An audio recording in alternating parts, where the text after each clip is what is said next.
the parish priest and that I should be asking you all to come up to the front seats, you know. I do have good voice projection, so I'm going to do my best so that maybe even the people in room 6 will be able to hear what I'm saying, because they've been trying to drown us out all afternoon. So I'm the chair of the session, but now it's a chance for me to give my own talk, and I'm really here to give a pitch for our research centre in Sligo, and also to give you a little bit of a pitch for the Environmental Sciences Association of Ireland and for the upcoming Environ Conference. So first of all, I'd like to tell you about CERIS. You can see our pull-up over here, my shameless advertising. We are a bunch of researchers, lecturers, contract researchers, and of course research students who are very involved in the environment in the space of applied ecology and resource management. So quite a lot of you here are not environmental scientists, so I'm hoping that you'll get a really good whistle-stop tour about our activities, and by the end of the talk you'll have a much better idea of the space that we occupy. But first and foremost, I'd like to say that we have a lot of collaborators nationally and internationally amongst higher education institutes, research agencies, and in NGOs, and really stakeholders that include the farming community, fisheries, a lot of different people. So we're very sort of wider community based, and we deliver academic, environmental, economic and socially valuable outputs in our centre. What is applied ecology and resource management? Well, the applied ecology is really where you're looking into the ecosystems, into the species, the habitats, and then the management is about how we manage our natural resources like water, wastewater, our natural biodiversity in farmland, nutrient management, soils, and we're also involved in some biotech activities as well, which I'm going to outline. So I'm not going to bore you with all of these. This is just a long list of various research areas which we are involved in or have been involved in, and these really feed into a number of key research programs, which I'm going to show you now, the ones that have the nice pictures with them to make them a little bit more interesting. So if you think about our targets are really to work in terms of sustainability and to advise in terms of policy as well. So my own research is on invasive species, largely aquatic invasive species. I've been working in this space since the 1990s, and in case you're wondering what's the big deal, this has to do with the fact that they are the second greatest threat to our biodiversity. So it's very important.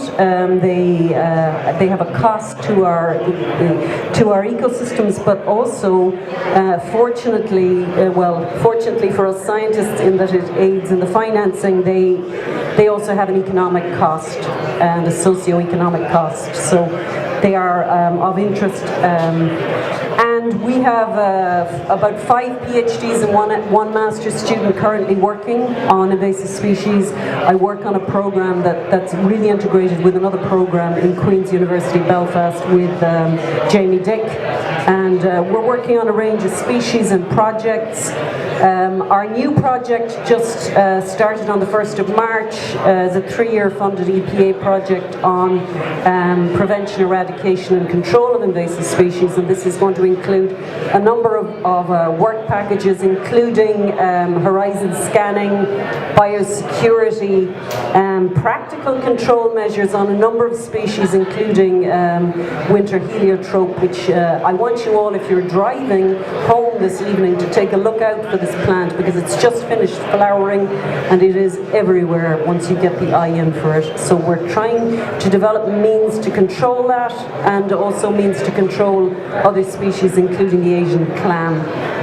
A very, very important means of controlling invasive species is by communicating with the wider public. So our PhD students will be working on different ways and innovative ways, using social media and other tools to educate and communicate with people about managing invasive species.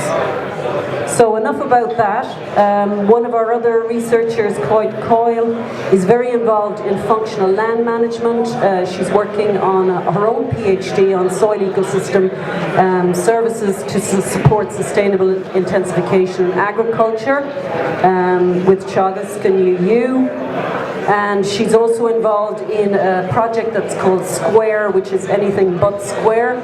Any of you who know about the soil space will know that it's very under-researched, and this project it's part of a team with Teagasc and UCD and UL to work on the relationship between the structural soil function and the actual capacity of the soil in terms of production. Another one of our researchers, Nicholas Touze, is in the middle of an SFI project. In fact, he's having his visit from SFI next week, so he's been very busy with his stickers, going around sticking them on everything, making sure that he's ready for his exam. But he's been working on this really interesting project looking at high-value compounds in microalgae, and has a couple of really good students working in that space. So this is very exciting biotechnology. Nicholas comes from a background where he's worked on cyanobacteria and other harmful algae in the marine and freshwater space. He had a former project on that, looking at hepatotoxins and neurotoxins. And his newest student is on a Marine Institute scholarship working on azidinium, which is another algae that causes harmful algal blooms. So that's his area. Okay, so moving on to the mushrooms. We all know that mushrooms are a very important industry in Ireland, and Mary Heenahan she came to us from Bristol, and she is actually looking at a couple of species, including the one at the bottom, which you're all very familiar with buying in your supermarket there, agaricus, and looking at their role in foodstuffs, pharmaceuticals, agri-chemicals, and various other types of research. And she's also working on this other species in another project, Talaromyces. So some of you might know there that it's nice to know that they're generally regarded as safe, which is what GRASS means, the acronym, in case you didn't know. So this is actually a very high-tech project where she's actually trying to find out the potential for this species for the food industry and for paper recycling. Another one of our key areas that we work on in wastewater, one of our IRC students is working, and he's just finishing his PhD. In fact, he's already been headhunted and got a job working for one of the engineering companies, but he's been working on looking for these sustainable optimization indicators for the wastewater industry. One of the true keystones of our research centre is James Moran's work. James Moran was formerly from Teagasc, and he has really developed a whole area in terms of sustainable agriculture, and is a key mover in Europe in terms of developing policy and science in this area.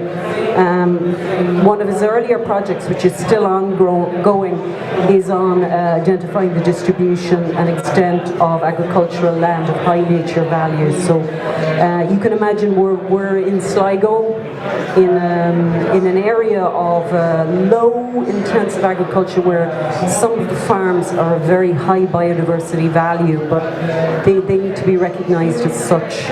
And so how do you do that?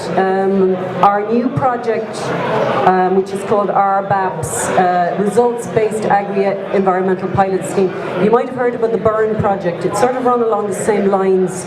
Farms are inspected if they're of high biodiversity value. We want the farmers to recognise that. We want to conserve that biodiversity. We want to reward the farmers for preserving that biodiversity, and they get rewarded financially on the basis of that. So this project has just begun, and we have partners in Navarra in Spain. So this is a very exciting space, and we've got a couple of postdocs working on this. So basically that's how it works. They're paid for providing their environmental goods, and taxpayers' money is targeted at concrete environmental results. So we assess the farms, and that's the stage we're at now. We devise the measures to conserve the ecosystem, and the farmers are given instructions, and then the farms are examined. We want to see how that results in conserving the biodiversity, and taxpayers' money is put to good use, and the farmers are rewarded. So rather than having a fine, we end up with the better environment for all of us. So it's a carrot approach rather than a stick approach.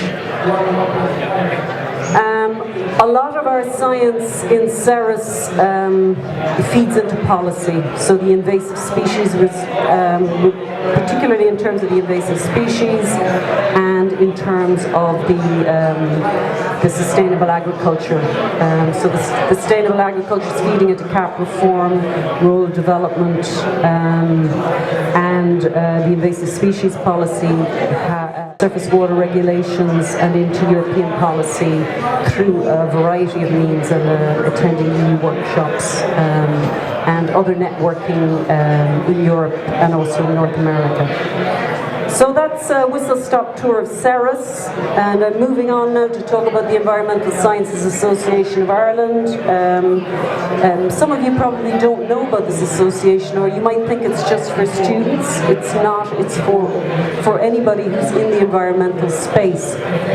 First of all, I want to advertise Environ, which is on next in a couple of weeks' time, the 22nd to the 24th of March. If anybody's interested, this is where all the environmental research of postgraduate students is presented over a 2-day period. It's well worth going to. You can just go for one day if you want to. There are a lot of different sessions on a whole load of different areas in the environment. So if you're looking to employ people, or you want to find out what's going on, please take a look at the website. It's in UL, so very easy for anybody to reach. So we have had Environ has been taking place since 1991. This is just a word cloud of how research has changed over that time. So at the start, a lot of it was wastewater and water. Nobody was talking about biodiversity. Nobody was talking about nanotechnology, sustainable agriculture, climate change. We've moved into a whole new space over a short period of 25 years. So the Environmental Sciences Association was founded in 1995. It's a not-for-profit organisation. It's not just for scientists, it's also for engineers or anybody working in the environmental space.